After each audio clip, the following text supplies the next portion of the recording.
Hey everyone, it's Kristen from Voolenvine Yarns and the Yarngasm podcast, and today I'm going to show you how I catch my floats when knitting color work.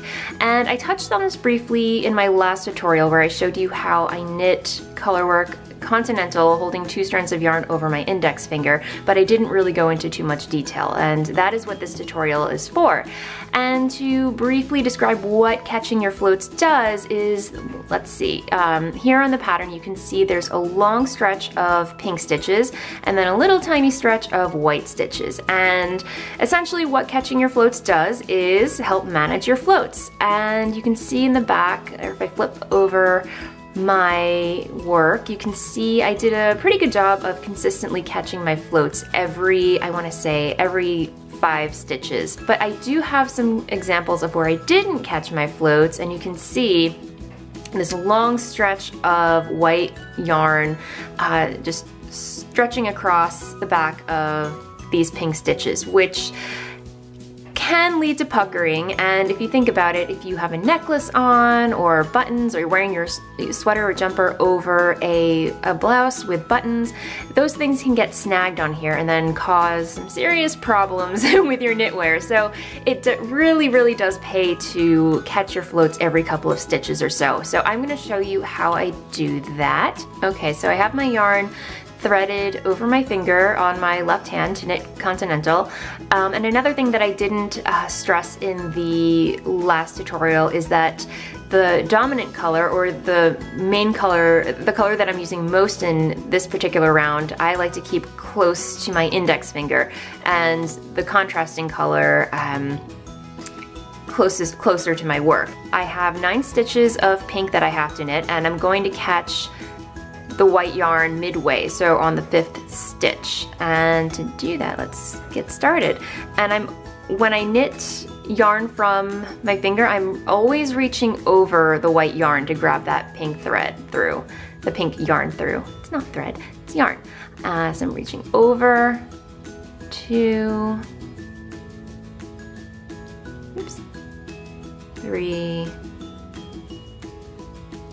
4, and on the 5th stitch, instead of reaching over the white yarn to catch it, I'm gonna go under the white yarn and grab the pink yarn and pull it through. And if you can see, I caught the white yarn is now going over the pink strand. So that's, when you see that happen, that's how you know that the yarn is caught.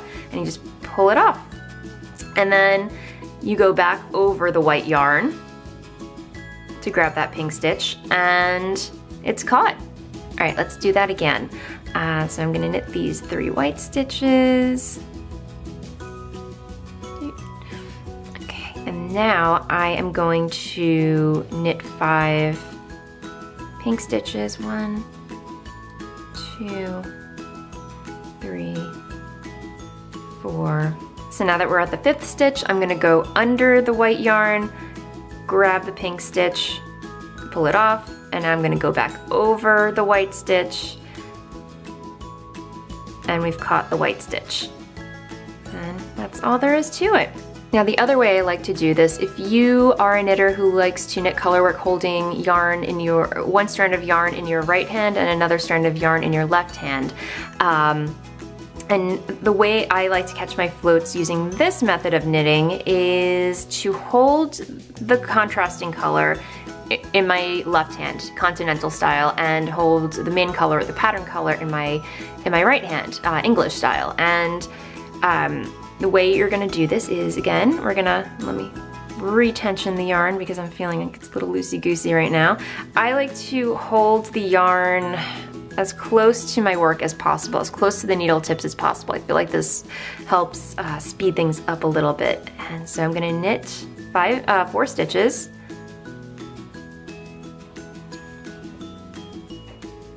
And now, for the 5th stitch, we're going to insert our yarn as we normally would to knit, but we're gonna take the white yarn and wrap it around the right needle, and then knit the pink stitch and just pull it off, and your stitch is caught, and you continue knitting as you normally would. So let me do that again for you. Okay, so I'm gonna knit 4 stitches. And now I'm gonna insert my needle into the stitch as if to knit, but bring my white yarn in between those 2 stitches. You might need to support your finger there a little bit, and then wrap the pink yarn as you normally would knit and pull it off. So you can see that that white yarn is now draped over that pink yarn. And that's how you know that the yarn is caught. You just want to be careful when you knit the next stitch that you're not catching the white yarn, that the white yarn just remains draped over your index finger before pulling it off. And you will have some beautifully caught stitches. Again, these are just 2 of the methods that I use to catch my floats. However, your mileage may vary, and there are certainly more ways to do this than just the ways that I showed you. So I'd be interested in hearing how you do yours, if you are familiar with this technique. But yeah, I hope you enjoyed this tutorial and found it super helpful. If you did, please like and subscribe to the video below. And I will see you on the next podcast. Happy knitting, bye.